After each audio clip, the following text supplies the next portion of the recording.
madam, for today's vlog, ayan, mayroon akong lumpia wrapper kasi magluto tayo ng lumpia tugi, tapos magnegosyo tayo mga madam ko, lagyan natin ng kamuti para masarap.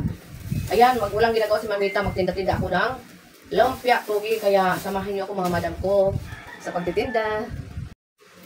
Ayan, maghimay na tayo ng lumpia wrapper mga madam ko, para makapag-umpisa na tayo magtinda.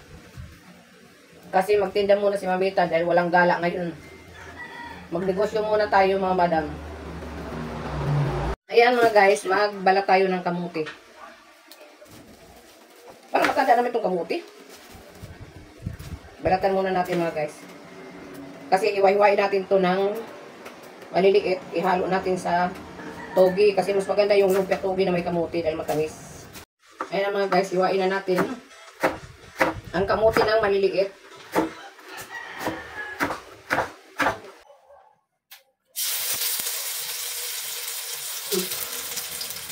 Ito, kuwapantaw natin ito togi.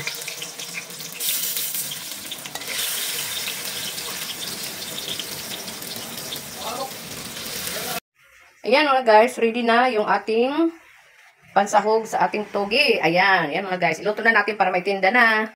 Ayan, pagkainit na kawali, bisa na natin yung sibuyas at bawang. Natin yan, ito na naman natin yung ating kamote. Kasi mas matigas yung kamote kita sa togi, kaya walakin natin ang kamote.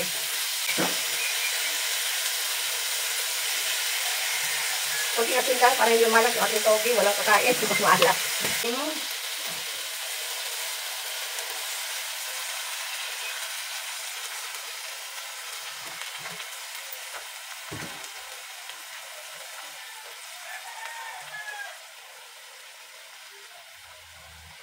Yan.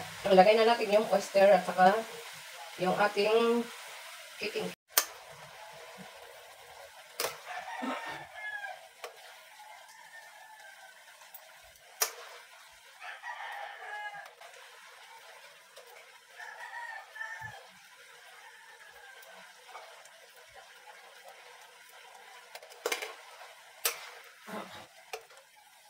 Guys, ready na. Babalutin na natin. Ayan.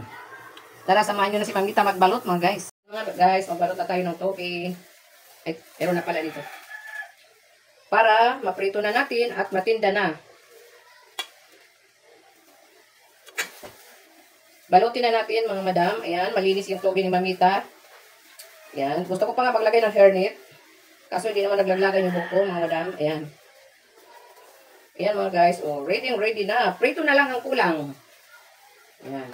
Balot na ni Mamita. Kaya pwede na tayo magprito. Pina natin.